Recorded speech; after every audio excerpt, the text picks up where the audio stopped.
Hello, my dear friends. How are you? Guys, today we have started, today we have studied a new lesson. The name of this lesson is Biotechnology Principle and Process. Biotechnology Principle and Process. My loving friends, my loving students, आज हम लोग अध्ययन करेंगे biotechnology principle and process पर। तो आइए देखा जाए कि बायोटेक्नोलॉजी प्रिंसिपल एंड प्रोसेस क्या है।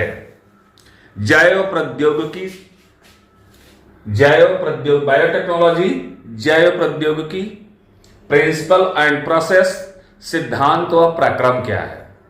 जैव प्रौद्योगिकी का सिद्धांत और प्रक्रम क्या है, आज हम लोग इस पर अध्ययन करेंगे।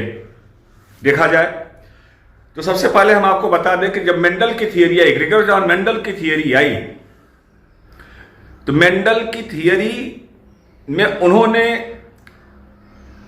डोमिनेंस कैरेक्टर और रिसेसिव कैरेक्टर के विषय में बताया। माय लविंग फ्रेंड्स, आप सभी को इस बात का ज्ञान होना चाहिए, आप सभी इस बात को जानते हैं कि मेंडल के समय में जीन की खोज नहीं हुई थी। जीन की खोज तो मेंडल के बाद हुई, इसलिए जीन जहां शब्द आया, उस जीन के प्लेस पर मेंडल ने कहा कि जीन नहीं बल्कि फैक्टर है, कारक है, कि कुछ ऐसे कारक होते हैं माता पिता में जो उनके गुणों को संतानों में ले आने का कार्य करते हैं। बाद में उसकी खोज की गई और करने के बाद तब फिर जीन नाम दिया गया। अब डिफिनीशन में कहा गया कि जीन के द्वारा माता पिता के गुण संतानों में आते हैं। तो इस थियरी को आप लोगों ने अच्छी तरह से पढ़ा कि मेंडल ने जीन के स्थान पर फैक्टर टर्म का यूज किया, फैक्टर को बताया, फैक्टर क्या होते हैं, कारक क्या होते हैं, और कारक के साथ ही साथ आप लोगों ने इंडोक्राइनोलॉजी में भी पढ़ा कि हमारे बॉडी में डिफरेंट डिफरेंट हार्मोन सिक्रीट होते हैं, और जो हार्मोन सिक्रीट हो रहे हैं, इन हार्मोनों का हमारे बॉडी में अलग अलग वर्क है। मैं बहुत ही बेसिक थियरी से उठा रहा हूं माय डियर फ्रेंड्स, जितने भी हार्मोन हमारे बॉडी में सिक्रीट हो रहे हैं, सभी हार्मोनों का अलग अलग वर्क है, फंक्शन है। तो हार्मोन में अगर ये कहा जाए कि हमको डेवलपमेंट करना है, तो आप लोग सभी ने स्टडी किया है कि इसके लिए वृद्धि हार्मोन आवश्यक होता है, इसके लिए वृद्धि हार्मोन आवश्यक होता है, ग्रोथ हार्मोन GH। इस तरह से विभिन्न प्रकार के आपने देखा। अभी इसके पिछले लेसन में हमने आपको बताया कि वहां पर बायो मॉलिक्यूल्स क्या हैं, बायोटिक फैक्टर कौन कौन से होते हैं, और साथ ही साथ मैंने यह भी बताया कि the formation of fertiliser, manure and humus, कि फर्टिलाइजर का फॉर्मेशन क्या है, मैन्योर का फॉर्मेशन क्या है, ह्यूमस का फॉर्मेशन क्या है। माय लविंग फ्रेंड्स, आइए अब हम लोग आज आगे चलते हैं इसके विषय में। सबसे पहले तो वी हैव नो कि what is the definition of the biotechnology. जैव प्रौद्योगिकी की परिभाषा क्या है। What is the definition of the biotechnology, जैव प्रौद्योगिकी की परिभाषा क्या है, मीनिंग एंड डिफिनीशन। इसकी मीनिंग क्या है, इसकी डिफिनीशन क्या है। बायो टर्म आ रहा है, बायो मीन्स जैव। बायो शब्द आया तो बायो की मीनिंग हो गई जैव। जैव शब्द आया जीव विज्ञान से, जैव शब्द आ रहा है किससे, जीव विज्ञान से आ रहा है, तो जीव विज्ञान से जैव शब्द आ रहा है। टेक्नोलॉजी अर्थात प्रौद्योगिकी, इसका मतलब हो गया कि जैव प्रौद्योगिकी। बायोटेक्नोलॉजी की मीनिंग हो गई जैव प्रौद्योगिकी, अर्थात अगर हम हिंदी में बोलें तो बहुत ही सिंपल सी डिफिनीशन आ रही है कि ऐसी सभी प्रक्रियाएं जिनके द्वारा व्यावसायिक महत्व में पदार्थों का उत्पादन, व्यावसायिक महत्व में पदार्थों का उत्पादन, व्यावसायिक महत्व में पदार्थों का उत्पादन आनुवंशिक रूप से रूपांतरित जीवों द्वारा किया जाता है। आनुवंशिक रूप से रूपांतरित जीवों द्वारा किया जाता है। इसी को हम क्या बोलते हैं, जैव प्रौद्योगिकी बोलते हैं।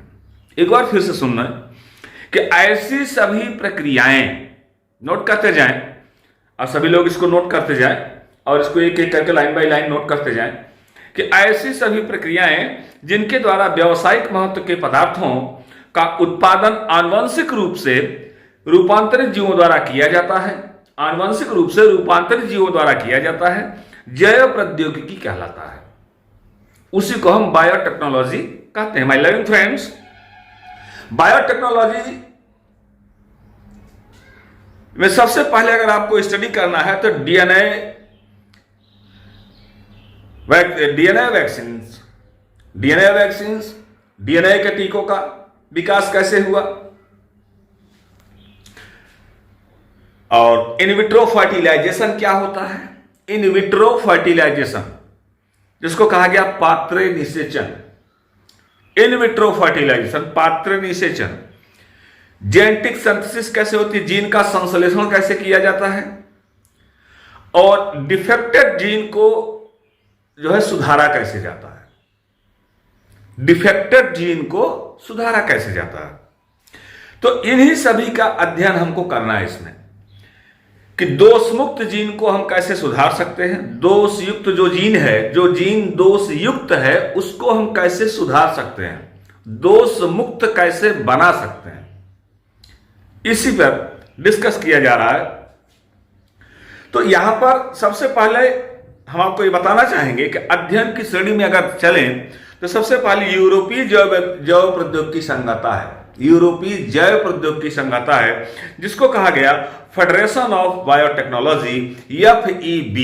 क्या नाम दिया गया, एफ जो है इसको कहा गया कि federation of biotechnology, FEB, federation of biotechnology.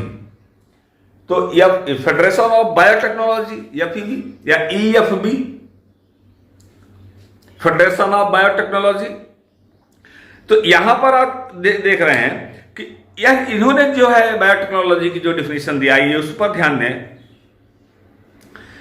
अभी आपने एक डिफिनेशन मैंने बताया उसको ध्यान दिया, दूसरी डिफिनेशन पर ध्यान दें, नोट करें इसको कि उत्पादों व सेवाओं के लिए प्राकृतिक विज्ञान, उत्पादों एवं सेवाओं के लिए, उत्पाद करना और सेवाओं के लिए प्राकृतिक विज्ञान व जीवधारी, प्राकृतिक विज्ञान नेचुरल साइंस, प्राकृतिक विज्ञान व जीवधारी कोशिकाओं एवं अंगकों एवं आणविक अनुरूपों का समाकलन, आणविक अनुरूपों का समाकलन जैव प्रौद्योगिकी कहलाता है। आणविक अनुरूपों का समाकलन जैव प्रौद्योगिकी कहलाता है, बायोटेक्नोलॉजी कहा जाता है। यही डिफिनेशन सबसे ज्यादा सर्वमान्य है। The integration of natural science, the integration of natural science and organisms, cells, parts, theory of and molecular analogs of products and service is called biotechnology. Is called biotechnology. Once again, the integration of natural, समाकलन किया जा रहा प्राकृतिक का, the integration of natural science and organisms, the integration of natural science and organisms, cells, parts thereof and molecular analogous products and service is called biotechnology. इसी को क्या बोला गया, बायोटेक्नोलॉजी बोला गया। माय लविंग फ्रेंड्स, आइए आगे बढ़ते हैं। तो अगर हम इसको फिर से देखें तो हम आसानी पूर्वक कर सकते हैं जैव प्रौद्योगिकी की परिभाषा को। अब इस आधार पर देख रहे हैं तो सूक्ष्म जीवों, संवर्धित ऊतकों, कोशिकाओं और उनके भागों की क्षमताओं को बायो प्रौद्योगिकी प्रयोगों को प्राप्त करने हेतु जैव रसायन, सूक्ष्म जीव और विज्ञान की अभियांत्रिकी को समाकलित करने का यह एक विज्ञान है, जिसको हमने कहा कि बायोटेक्नोलॉजी है। क्या है, बायोटेक्नोलॉजी। और सरल शब्दों में इसको हम तोड़ रहे हैं, चौथी डिफिनेशन दे रहे हैं माय लविंग फ्रेंड्स। इसकी फोर्थ डिफिनेशन आप लोग नोट करेंगे। इसकी जो फोर्थ डिफिनेशन दे रहे हैं कि जीवों तथा उनके अथवा उनकी प्रक्रियाओं में जीव कोई भी जीव हो, जीव उनके तंत्रों, उनका जो सिस्टम है और प्रक्रियाओं का किसी प्रकार के उत्पादन, किसी प्रकार का प्रोडक्ट हो, किसी प्रकार का प्रोडक्ट हो, किसी प्रकार का उत्पादन हो, अथवा उनके जनहित उद्योगों का उपयोग, जनहित उद्योगों में उनका क्या उपयोग है, जनहित उद्योगों में उनका क्या उपयोग है, इसी को प्रौद्योगिकी कहा गया। क्या बोला गया? इसी को प्रौद्योगिकी बोला गया। माय लविंग फ्रेंड्स, तो इस जैव प्रौद्योगिकी को हमने अब 4 डिफिनेशन दिया है। 4 डिफिनेशन मैंने दिया जैव प्रौद्योगिकी का कि बायोटेक्नोलॉजी क्या होती है, और इसी टेक्नोलॉजी के बेस पर आइए चलते हैं, कुछ पॉइंट्स को डिस्कस किया जाए। सबसे पहला डिस्कशन करते हैं कि आनुवंशिक इंजीनियरिंग क्या होती है, जेनेटिक इंजीनियरिंग क्या होती है। माय लविंग फ्रेंड्स, इसकी 2 ब्रांचेज हैं। बायोटेक्नोलॉजी के सिद्धांत, थियरी ऑफ बायोटेक्नोलॉजी, यह 2 प्रिंसिपल पर डिपेंड कर रहा है। पहला है आनुवंशिक इंजीनियरिंग, जेनेटिक इंजीनियरिंग। आनुवंशिक पदार्थ डीएनए है या आरएनए है कि संरचना में बदलाव करके किसी पोषक कोशिका में प्रवेश कराना। आरएनए या डीएनए की संरचना में बदलाव करके किसी पोषक कोशिका में प्रवेश कराना, किसी न्यू जनरेटिंग सेल में एंटर कराना, ताकि पोषक फिनोटाइप के में वांछित बदलाव लाया जा सके। पोषक के फिनोटाइप मींस वाय आकारिकी में आनुवंशिक रूप से वांछित बदलाव लाया जा सके, जेनेटिक इंजीनियरिंग कहा जाता है। इसी का नाम हमने दिया जेनेटिक इंजीनियरिंग, जिसमें वाह रूप से जो है बदलाव लाया जा सके, यह है जेनेटिक इंजीनियरिंग। सेकेंड इसका जो सेकेंड पार्ट है इसका, पहला जो प्रौद्योगिकी पार्ट मैंने बताया जेनेटिक इंजीनियरिंग। आइए दूसरे पार्ट पर डिस्कस करते हैं। दूसरे पार्ट को अगर हम देखा जाए, दूसरे पार्ट पर स्टडी किया जाए, तो दूसरे पार्ट पर देखते हैं कि वो केमिकल इंजीनियरिंग है, जिसको हम कहते हैं रासायनिक इंजीनियरिंग, केमिकल इंजीनियरिंग। तो केमिकल इंजीनियरिंग में कहा जाता है निर्जमीकृत, जिसको हम कहते हैं स्टेरलाइज। ठीक,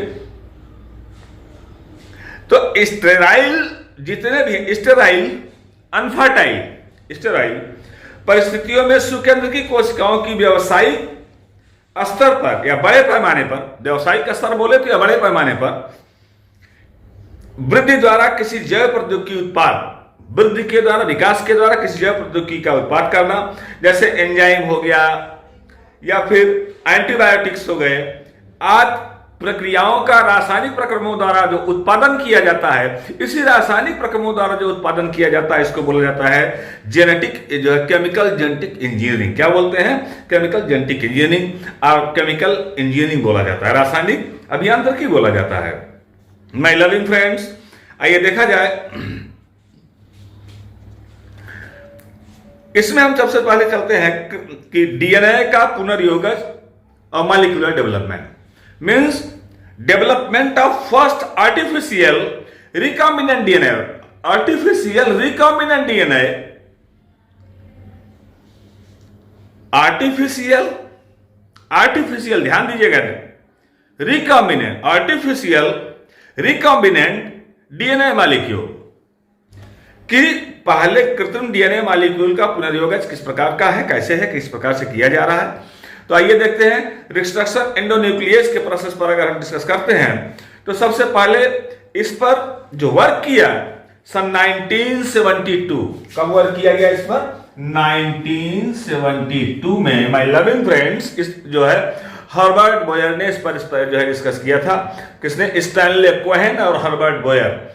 Stanley Cohen and Herbert Boyer ने इस पर जो है सबसे पहले अपना डिस्कस किया, एक्सप्लेनेशन दिया, और एक्सप्लेनेशन देने के बाद फिर इन्होंने रिस्ट्रक्शन क्या होता है इसके विषय में बताया, और नए प्रकार से सिंथेसिस करा करके एक डीएनए मॉलिक्यूल की चेन को लिया। जैसे लविंग फ्रेंड्स, यहां पर आप देख सकते हैं एक डीएनए की चेन बनाई गई, और इस डीएनए की चेन मैंने बताया, सिंपल सा पॉइंट एक बार फिर से मैं रिवाइज कर देना चाहता हूं। ये जो डीएनए की चेन है, इसके बीच आप देख रहे हैं कि ये न्यूक्लियोटाइडों की चेन है, और ये जो कई न्यूक्लियोटाइड मिल जा रहे हैं मेरे फ्रेंड्स, इसको हमने कहा कि पॉलीन्यूक्लियोटाइड्स है। क्या बोला हमने? पॉलीन्यूक्लियोटाइड्स है। तो न्यूक्लियोटाइडों की चेन से पॉलीन्यूक्लियोटाइड बने, means the number of nucleotides have combined together to form of polynucleotides.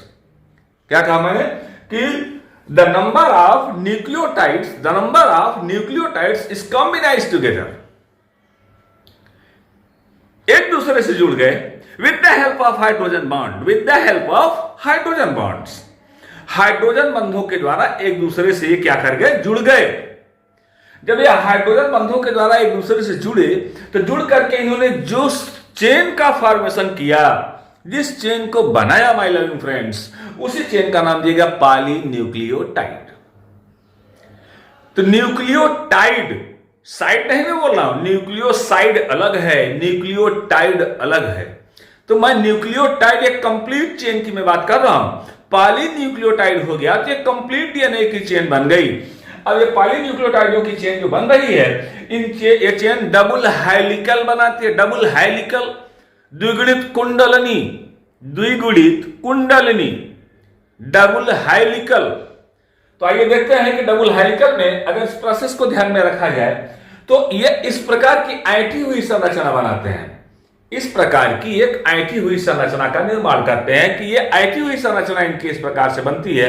ये डबल हेलिकल होते हैं, द्विगुणित कुंडलनी होते हैं। इसमें इनका डायमीटर जो देखा गया, व्यास जो देखा गया, वो 20 एंगस्ट्रॉम मींस रेडियस हो जाएगी 10 एंगस्ट्रॉम।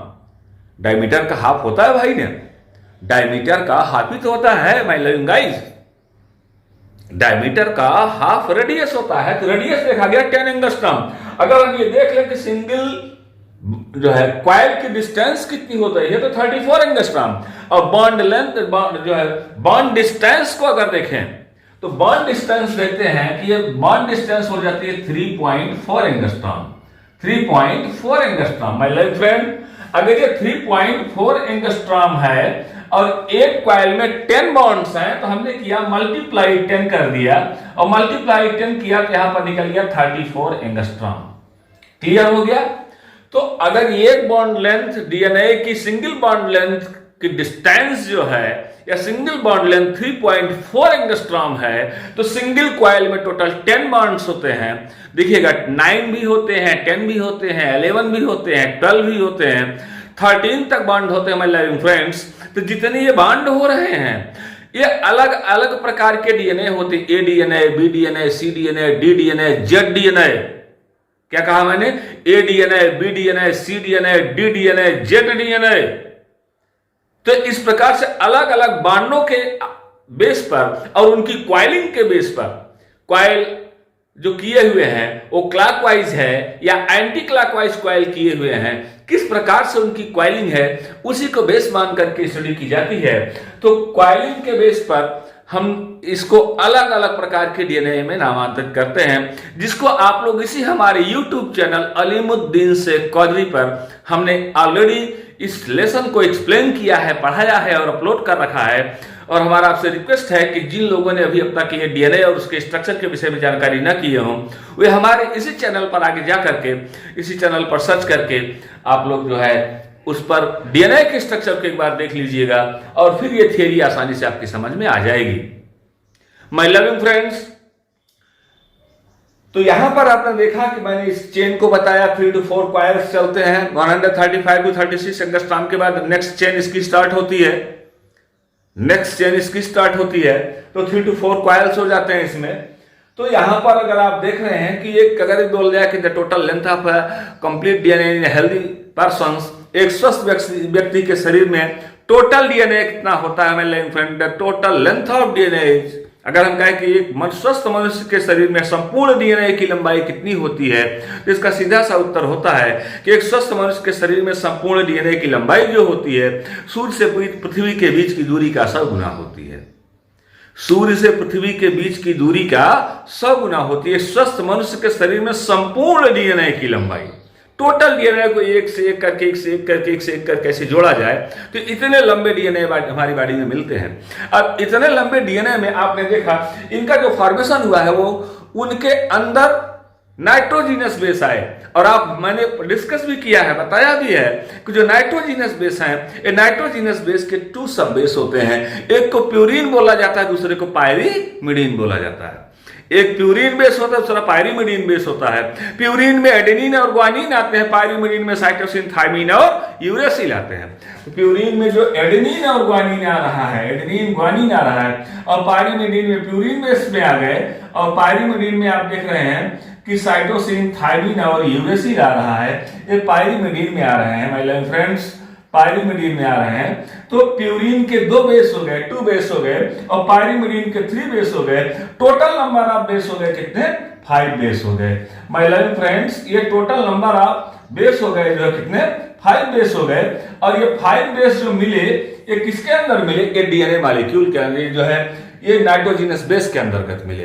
अब डीएनए में इसमें से 4 होता है, और ये डीएनए में और आरएनए में भी 4 होता है। अब डीएनए में जो 4 बेस होते हैं इनको सब बेस का नाम दिया गया। ये होता है AGCT,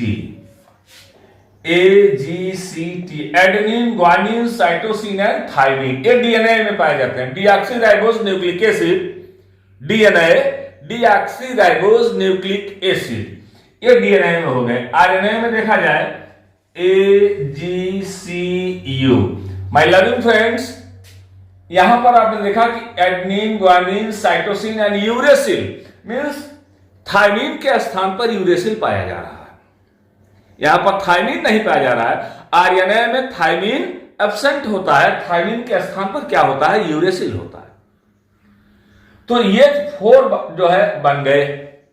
अब इन्हीं में डुप्लीकेशन की क्रिया होती है। डुप्लीकेट, मैं रिप्लीकेट की बात अभी नहीं कर रहा, मैं अभी डुप्लीकेट की बात कर रहा हूं। इसमें डुप्लीकेशन की क्रिया होती है। जब डुप्लीकेशन मींस अपने जैसा एक नया प्रतिरूप बना लेना, अपने जैसा एक नया प्रतिरूप बना लेना। जब ये अपने जैसा एक नया प्रतिरूप बनाता है तो एडेनिन एडेनिन को बनाएगा, ग्वानिन ग्वानिन को बनाएगा, साइटोसिन साइटोसिन को बनाएगा, थायमिन थायमिन को बनाएंगे। इस तरह से अपने जैसे प्रतिरूप बनाते चले जाते हैं। तो इनके नंबर जो होते हैं वो डबल हो जाएंगे। फिर सेकंड जो है प्रतिरूप हुआ, सेकंड टाइम्स ये जाकर के फिर डुप्लीकेट किए तो जो है ट्रिपलेट कोड में कन्वर्ट होते हैं। इस तरह से आपने देखा कि इनके अलग अलग जेनेटिक कोड बनते चले जाते हैं। आइए थोड़ा सा, ये मैं नहीं बता रहा हूं, आप इसको सबसे पहले आपने देखा कि वाटसन और क्रिक ने ही डीएनए मॉलिक्यूल का स्ट्रक्चर दिया, संरचना दिया और मॉलिक्यूलर थ्योरी को डिस्कस किया कि क्या क्या मिलकर के ये डीएनए बन रहा है। तो यहां पर आइए देखा जाए कि इन्हीं कोड पर जिनका मैंने नाम लिया AGCT पर, एडेनिन, ग्वानिन, साइटोसिन, थायमिन पर, आरएनए के केस चलते एडेनिन, ग्वानिन, साइटोसिन, यूरेसिल पर, इनके इन्हीं कोडों पर जो है कुछ ऐसे भी कैरेक्टर आ जाते हैं जो कि पेरेंट्स से डॉटर में आते समय ये डिसवेरिएट कर जाते हैं, हल्का सा दूषित हो जाते हैं, जो पथभ्रमित हो जाते हैं। ऐसी कंडीशन में संतानों के अंदर एक दुष्प्रभाव उत्पन्न हो जाता है। तो इसी को जेनेटिक इंजीनियरिंग के थ्रू इसी को हम क्या करते हैं? रिमूव करके फिर से नए गुणों को इसमें शिफ्ट किया जाता है। इसी को कहा जाता है जेनेटिक इंजीनियरिंग। क्या बोलते हैं इसको? जेनेटिक इंजीनियरिंग मीन्स एक नया बदलाव किया गया और बदलाव के द्वारा नए संतान की उत्पत्ति की गई। आइए आगे बढ़ते हैं। तो आपने देखा, इसमें आपने देखा कि मैंने अभी तक का टॉपिक जो दिया है वो सिर्फ डीएनए के विषय में बताया। और अब आप देखिए कि इनमें जिसके विषय मैंने बताया कि 1972 में स्टैनले कोहेन और हर्बर्ट बोयर ने इस पर रिस्ट्रक्शन किया एंडोन्यूक्लियोजों का, और एंडोन्यूक्लियोजों की सहायता से जीवाणु की एंटीबायोटिक जो है प्रतिजैविकी जीन को अलग किया। एंटीबायोटिक प्रतिजैविक जीन को क्या किया? इन लोगों ने अलग किया, दोनों लोगों ने। और इनको एक प्लाज्मिड डीएनए के साथ क्या कर दिया? जोड़ दिया। एक प्लाज्मिड डीएनए को अलग किया और एक प्लाज्मिड डीएनए इनके खंड को अलग किया और एक प्लाज्मिड डीएनए के साथ क्या किया? इनको जोड़ दिया। जब प्लाज्मिड डीएनए के साथ इनको जोड़ दिया तो जोड़ देने के बाद अब यहां पर ये जहां पर जोड़ दिया तो एक वेक्टर की भूमिका निभा रहा है। किसकी भूमिका निभा रहा है? वेक्टर की भूमिका। डीएनए खंड के स्थानांतरण के लिए जो वाहक होते हैं वाहक की भूमिका निभाते हैं, वेक्टर की भूमिका निभाते हैं। और इसी को जो है सिंपली इसका फिगर मैं अपलोड कर दे रहा अपने यूट्यूब चैनल पर। अपने इस वीडियो में अपलोड कर रहा हूं, आप लोग देखते चलिएगा और एक्सप्लेन मैं करता चल रहा हूं। इसके बाद मैं कुछ शॉर्ट वीडियो भी दूंगा आपको, जिस पर बहुत ही इंपॉर्टेंट टॉपिक्स होंगे। आइए पहले जो है इस वीडियो को क्लियर किया जाए, इस पर टॉपिक को क्लियर किया जाए, इसके थीसिस को क्लियर किया जाए, एक्सप्लेन किया जाए इस पर। तो ये बहुत ही इजी वे में हम लेके आगे बढ़ रहे हैं। ऐसा ना हो कि जो हमारे नीट के विद्यार्थी हैं जो बैठे हुए हैं, और जो हमारे और भी स्टूडेंट्स हैं जो हमसे कनेक्ट हैं, जुड़े हुए हैं, उनको कहीं से भी किसी भी प्रकार का कोई कंफ्यूजन क्रिएट हो। माय लविंग फ्रेंड्स, मेरा हम्बल रिक्वेस्ट है आप सभी लोगों से कि इसका एक एक करके नोट्स प्रिपेयर करते चलिएगा, और नोट्स प्रिपेयर करने के साथ ही साथ आप लोग जो है ये जो वीडियो मैं दे रहा हूं इसको हमेशा आप लोग वॉच करते रहिएगा, इस पर नोट प्रिपेयर कर लीजिएगा, क्योंकि ये हमारी सारी बातें आपको बार बार क्लियर रहे तो आगे देख कर देखा जाए। तो यहां पर मैंने अभी आपको बताया कि अब थोड़ा सा आगे बढ़ते हैं कि रिकॉम्बिनेंट डीएनए क्या होता है। अगर किसी ने पूछे what is the recombinant DNA, पुनर्योगस डीएनए को ही रिकॉम्बिनेंट डीएनए कहा जा रहा है। पुनर्योगस डीएनए को ही रिकॉम्बिनेंट डीएनए कहा जा रहा है। पुनर्योगस डीएनए मतलब उसकी इंग्लिश है रिकॉम्बिनेंट डीएनए, ध्यान से समझिएगा। पुनर्योगस की हिंदी होता है रिकॉम्बिनेंट, तो रिकॉम्बिनेंट डीएनए हो गया।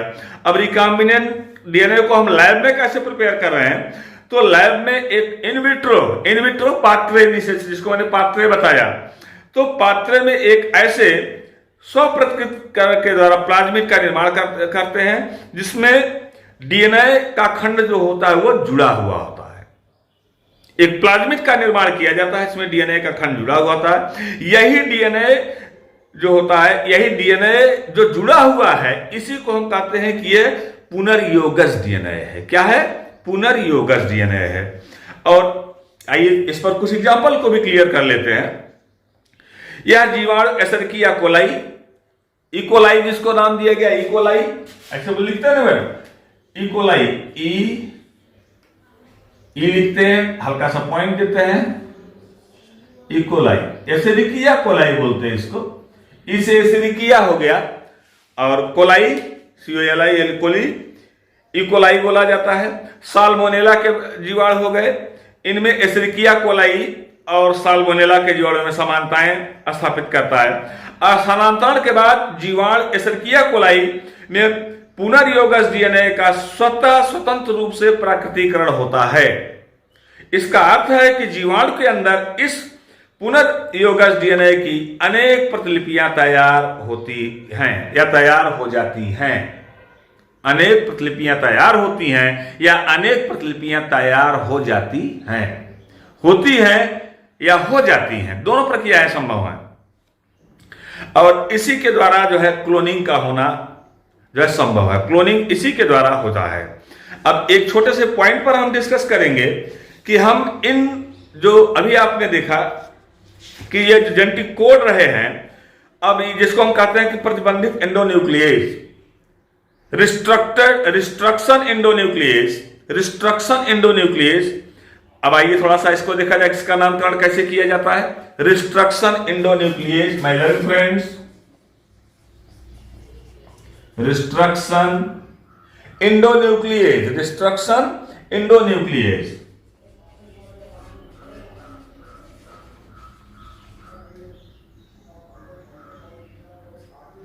रिस्ट्रक्शन एंडोन्यूक्लियेज, तो जो रिस्ट्रक्शन एंडोन्यूक्लियेज आया, इसका नामकरण किसी एंजाइम के साथ इसका नामकरण जो है रखा जाता है, जोड़ा जाता है, और यह उसके वंश से लिया जाता है। कहां से लिया जाता है? उससे वंश से लिया जाता है, जिससे विलगित करने के पश्चात उसके आगे वाले अक्षर से एसिडिकिया कोलाई हमने लिया, तो ई आगे वाला अक्षर हो गया, तो ई को ले लिया जाता है, और उस दूसरा शब्द उसकी जात से रखा जाता है, दूसरा शब्द उसकी जात से रखा जाता है। और इसकी खोज में कुछ इंपॉर्टेंट पॉइंट्स होते हैं, आइए एक एक करके ध्यान से देखें। जैसे कोई एंजाइम है, उसको हमने एसिडिकिया कोलाई से प्राप्त किया है, किसी एंजाइम को हमने एसिडिकिया कोलाई से प्राप्त किया है, तो उसके पश्चात उसका अक्षर क्या लिखेंगे? सिर्फ ई लिखेंगे। क्या लिखेंगे? ई लिखेंगे। आइए आपको कंफ्यूजन ना हो, इसलिए खूब ध्यान से इसको समझते चलिएगा। ई लिखेंगे। आइए सेकंड पॉइंट देखते हैं। इसका जो सेकंड रूल होता है, पहला मैंने बताया कोई एंजाइम एशेरिकिया कोलाई से लिया गया है तो उसका पहला अक्षर ई लिखा जाएगा। सेकंड पॉइंट पर देखा जाए कि जीवाणु हीमोफिलस इन्फ्लुएंजी से एच हाइड्रोजन या प्रथम अक्षर लेने के बाद इन से जुड़ेगा जो प्रजातीय नाम के प्रथम 2 अक्षर हैं, अतः इनका नाम, जैसे किसी जीवाणु का नाम लिया जा रहा है, इन 3 अक्षरों में इटैलिक लेटर में लिखा जाता है। जैसे हमने लिख दिया सिर्फ HIN, इटैलिक लेटर में लिख रहे हैं। सेकंड देखिएगा कि एंजाइम जैसे हमको लिखना हुआ Escherichia coli restriction enzyme first, Escherichia coli restriction enzyme first, तो हम कैसे लिखेंगे? ई कोलाई मैंने लिख दिया, और रिस्ट्रिक्टो एंजाइम फर्स्ट लिखना है तो हम सिर्फ लिखते हैं ECOL, उसके बाद R फर्स्ट, ऐसे इस तरह से लिखते हैं। तो आइए देखा जाए, कुछ एग्जाम्पल हम शो करने चल रहे हैं। जैसे देखिएगा कि यहां पर AVA फर्स्ट, एनाविना, ये क्या है? एनाविना फर्स्ट का है। इसके अगर हम डीएनए के विषय में डिस्कस कर रहे हैं तो इसकी चेन को जरा ध्यान से देखेंगे आप लोग कि इसकी चेन का जो प्रोसेस मैं क्लियर कर रहा हूं, इसी प्रकार से ढेर सारे पॉइंट्स अभी हम क्लियर करते हैं। तो इसका चेन जो देख रहे हैं जो है एनाविना का, ध्यान से देखेंगे, एनाविना का ये 5' to 3' है, CTCGAG, यह एक इसका जेनेटिक कोड हो गया, इसका एक जेनेटिक कोड हो गया 5' to 3'। अब इसी को हमको 3' to 5' में कन्वर्ट करना है, तो आइए अपोजिट चलना शुरू कर देते हैं। GAG, इधर चलिएगा, GAGCTC, अब हो गया 3' to 5'। Clear? 5' to 3' CTCGAG, 3' to 5' GAGCTC। आइए दूसरा चलते हैं, ये तो मैंने एक का बताया। अब सेकंड पर एग्जांपल हम शो करते हैं। सेकंड ले लिया जाए कि आर्थोबैक्टर लैटिलस, आर्थोबैक्टर ल्यूटियस, तो आर्थोबैक्टर ल्यूटियस ले रहे हैं, ध्यान देंगे। आर्थोबैक्टर तो क्या पहला लेटर लेंगे? ए, हमने ए ले लिया, आर्थोबैक्टर हो गया। अब जो हमको ल्यूटियस लेना है, इसका सेकंड लेटर ले रहे हैं LU, हो गया क्लियर? आर्थोबैक्टर ल्यूटियस, इसका फर्स्ट ले रहे हैं, सेकंड ले रहे हैं, हमने लिया इसका फर्स्ट, आर्थोबैक्टर ल्यूटियस का फर्स्ट लिया। ALU आर्थोबैक्टर ल्यूटियस से लिया गया। इसका डीएनए का जो है प्रतिरूपीकरण क्या लिया जाएगा, मींस अभिज्ञान स्थल इसका क्या होगा उसको देखा जाए। तो इसमें हम देख रहे हैं 5' to 3' पर। आइए पहले 5' पर चलते हैं। 5' का प्रोसेस होता है AGCT, क्या होता है? AGCT / 3', हो गया 3' पर। अब इसी का एडजस्ट आइए अपोजिट करते हैं, 3' to 5' का कंपोनेंट, तो T पहले होगा, C फिर G, एट लास्ट A हो जाएगा। ये हो गया 3' to 5'। Clear loving friends? अब आप समझ में आया? Follow this topic. तो यहां पर मैंने जो पॉइंट्स क्लियर किए कि ALU फर्स्ट, इस पर मैंने कहा कि यह है आर्थोबैक्टर ल्यूटियस फर्स्ट, 5' to 3' का कॉम्बिनेशन रहा है AGCT, और 3' to 5' का हो गया TCGA। सेकंड पर हम चलते हैं, बैसिलस ग्लोबिगली। तो आइए देखा जाए इस पर, अगर नोट कर लिए हो तो हम आगे बढ़ रहे हैं। चलिए देखते आप नोट करते रहिए, हम आगे चलते रहे हैं। आप लोग अगला पॉइंट देखिएगा, हम चल रहे हैं बैसिलस ग्लोबिगली पर चल रहे हैं। थर्ड पर, ये फर्स्ट हो गया, ये सेकंड हो गया, ये थर्ड पर चलते हैं। बैसिलस से लिया गया बी, हमने क्या लिया है यहां पर आप देख सकते हैं, हमने बी लिया है। अब ग्लोबिगली है तो इसका हम क्या ले रहे हैं? GL हमने लिया। अब आइए इसका देख लिया जाए, 5' to 3' का क्या होता है? ये 5' हो गया, 5 डैश पर इस पर हम चलते हैं, अगर 5 डैश पर इस पर हम चलते हैं तो AGATCT, AGACTC, ये हो गया 3 dash, 5 dash to 3 dash, AGACTC। ध्यान से देखिएगा, AGA इस पर जो है AGATCT, TCT, सॉरी इस पर हम कर देते हैं TCT, इसको देखा है। अब फिर आइए इस पर देखते हैं, यहां पर आप देखिए A 2 बार हो गया और T 2 बार हो गया, G अकेला है, C अकेला है, मींस एडेनिन 2 बार हो गए, ग्वानिन अकेला हो गया, एडेनिन अकेला हो गया, थायमिन 2 बार हो गए और साइटोसिन 1 बार हो गया। तो इस पर अगर हम चलते हैं, इसका जस्ट अपोजिट चलते हैं 3 डैश टू 5 डैश पर, तो T अपोजिट जाइएगा, TCT, TCT, AGA, AGA, ये हो गया 5 डैश। तो माय लर्निंग फ्रेंड्स, ये हो गया BGL पर। अब ये BGL, इसका भी ये BGL ये सेकंड का होता है, रिस्ट्रक्टिव एंजाइम सेकंड का होता है।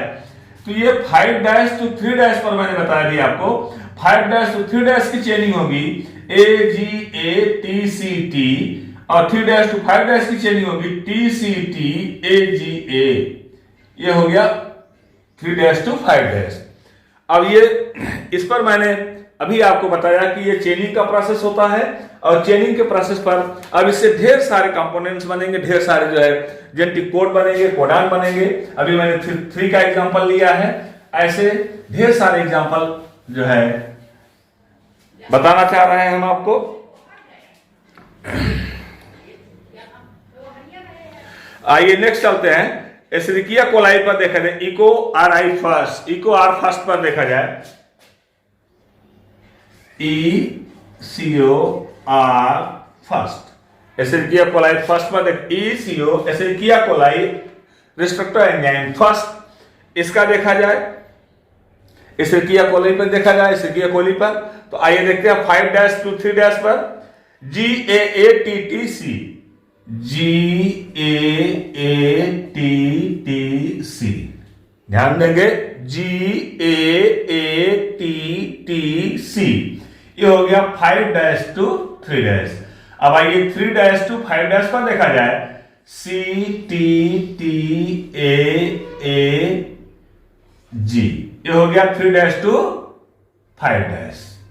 अब इसका हो गया एस्चेरिचिया कोलाई का। इस प्रकार से माय लविंग फ्रेंड्स, आपने देखा कि मैंने एक सिंपल सा पॉइंट क्लियर किया, और इस प्रकार से मैंने एक डीएनए की चेन के विषय में, एक प्रारूप के विषय में अध्ययन करवाया, और अध्ययन करवाने के पश्चात अब आपने देखा आज का टॉपिक मैं यहीं पर समाप्त करता हूं, और नेक्स्ट टॉपिक के लिए नेक्स्ट डे हम आपको फिर से लेकर आएंगे इसके नेक्स्ट पॉइंट को, और वहां पर अपने लेसन को जो है क्लियर करेंगे, समाप्त करेंगे। इस लेसन को हमने 2 पार्ट में डिवाइड किया है, जिसका हमने फर्स्ट पार्ट आज डिस्कस किया है, और सेकंड पार्ट का डिस्कस हम आपके नेक्स्ट जो है YouTube वीडियो पर करेंगे। तब तक के लिए हम आपसे विदा लेना चाहते हैं, और एक बार फिर आप लोगों से कहना चाहेंगे कि जिन लोगों ने अभी तक मेरे चैनल को सब्सक्राइब न किया हो, प्लीज मेरा हम्बल रिक्वेस्ट है आप सभी लोग मेरे चैनल को सब्सक्राइब करेंगे, शेयर करेंगे, और ज्यादा से ज्यादा भाई इतना परिश्रम करने पर लाइक तो बनता है, आप लाइक करेंगे। इसी के साथ मैं अलीमुद्दीन से कादरी आज आपसे विदा लेता हूं। Thank you.